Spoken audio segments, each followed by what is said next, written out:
Patreon और अन्य माध्यमों से नेशनल दस्तक का सहयोग करने वाले सभी दर्शकों का बहुत बहुत शुक्रिया। आपके सहयोग से ही बहुजन मीडिया को नई ऊंचाई मिल रही है और मनोबल और अधिक बढ़ रहा है। आशा है आगे भी आप हमें ऐसे ही सपोर्ट करते रहेंगे। धन्यवाद। कोरोना से देश की अर्थव्यवस्था को काफी नुकसान उठाना पड़ा है।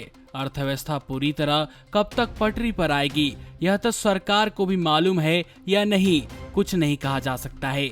इन्हीं सब के बीच पीएम मोदी ने अर्थव्यवस्था को लेकर ट्वीट किया। उन्होंने लिखा, ये जितने भी इंडिकेटर्स हैं वो दिखा रहे हैं कि इंडियन इकोनॉमी तेजी से बाउंस बैक करने के लिए तैयार हो गई है, आगे चल पड़ी है। साथियों, भारत बड़े से बड़े संकट से बाहर निकला है, इससे भी निकलेगा। प्रधानमंत्री मोदी के ट्वीट के बाद लोगों ने उन पर निशाना साधने शुरू कर दिया। उनके ट्वीट के बाद कई यूजर पेट्रोल डीजल के बढ़ते दामों को लेकर मोदी सरकार की आलोचना करने लगे। एक यूजर ने लिखा, ये सारे इंडिकेटर्स तुम्हारी कायरता के हैं भाई। वहीं एक दूसरे यूजर लिखते हैं, अंधेर नगरी चौपट राजा।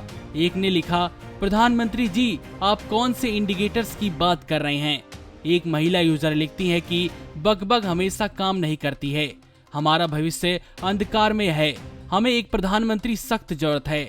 एक ने लिखा, हमारा रोजगार तो केवल आपकी वजह से गया। एक दूसरे यूजर ने कहा, अगर इंडिकेटर्स वाकई बाउंस बैक दिखा रहे होते तो आप हमारे साथ शेयर नहीं करते। वैसे भी अब हम आंकड़ों के झांसे में नहीं आने वाले। 6 वर्षों से आंकड़े ही तो खा ओढ़ और बिछा रहे हैं। आपको बता दें कि एक तरफ प्रधानमंत्री अर्थव्यवस्था के लिए अच्छे इंडिकेटर्स दिखने की बात कर रहे हैं, वहीं दूसरी ओर रेटिंग एजेंसी फिच ने भारत आउटलुक को नेगेटिव में रखा है।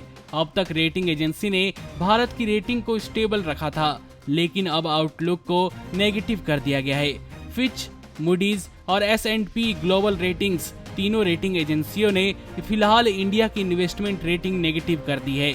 इसके साथ ही फिच और मूडीज ने इन्वेस्टर सर्विस की रेटिंग भी नेगेटिव रखी है। फिच और मूडीज पहले भी भारत की अर्थव्यवस्था को लेकर रेटिंग जारी करते रहे हैं। फिच के एक्सपर्ट्स का कहना है कि वित्त वर्ष 2021 खत्म होते होते भारत की आर्थिक ग्रोथ 5% कम हो जाएगी। आपको बता दें कि लंबे समय से लॉकडाउन रहने के कारण अर्थव्यवस्था को काफी नुकसान हुआ। हालांकि महामारी के संक्रमण को रोकने की भी जरूरत थी, जिसके लिए लॉकडाउन भी जरूरी था। लेकिन देखा जाए तो लॉकडाउन से संक्रमण में ठहराव आया। वहीं अब जब लॉकडाउन खोल दिया गया है तो मामले तेजी से बढ़ रहे हैं। नमस्कार। नेशनल दस्तक अपनी आर्थिक जरूरतों को पूरा करने के लिए अपनी ऑडियंस पर निर्भर है।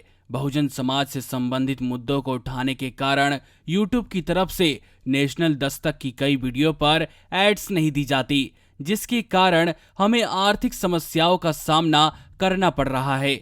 आपका एक छोटा सा कदम बहुजन मीडिया को बचा सकता है। आपके सहयोग और सहायता के कारण ही हमने अभी तक यह मुकाम हासिल किया है। नेशनल दस्तक को आप पैट्रियन के जरिए सपोर्ट कर सकते हैं। इसके साथ ही आप अन्य माध्यमों जैसे UPI, गूगल पे, डेबिट कार्ड, वॉलेट, फोन पे आदि से भी हमारी मदद कर सकते हैं, जिसका लिंक वीडियो के नीचे डिस्क्रिप्शन में डाल दिया गया है। पैट्रियन पर आप हमें प्रतिमाह $2 यानी 140 रुपए प्रतिमाह से हमारे साथ जुड़ सकते हैं। दूसरे माध्यमों में राशि की कोई सीमा नहीं है। आपके सहयोग से ही बहुजन मीडिया को एक नई दिशा मिली है और इसे अभी एक नए मुकाम तक लेकर जाना बाकी है, जो आपके साथ के बिना संभव नहीं है। आपसे डायरेक्ट फंडिंग से हम आपके अधीन हो जाएंगे और एक स्वतंत्र मीडिया के तौर पर समाज की आवाज को बुलंद कर पाएंगे। धन्यवाद। नेशनल दस्तक को देखने वालों से अपील है कि वह नेशनल दस्तक के सपोर्टर फॉर्म को भरें ताकि हम सीधे आपसे जुड़ सके। नेशनल दस्तक की आपसे गुजारिश है कि अगर इसको बचाना चाहते हैं तो नेशनल दस्तक को सब्सक्राइब करने के लिए रेड कलर के सब्सक्राइब बटन को दबाएं, फिर बेल आइकन की घंटी दबाएं। नेशनल दस्तक को बचाने के लिए बहुत जरूरी है कि हर खबर को शेयर करें, लाइक करें, कमेंट जरूर करें।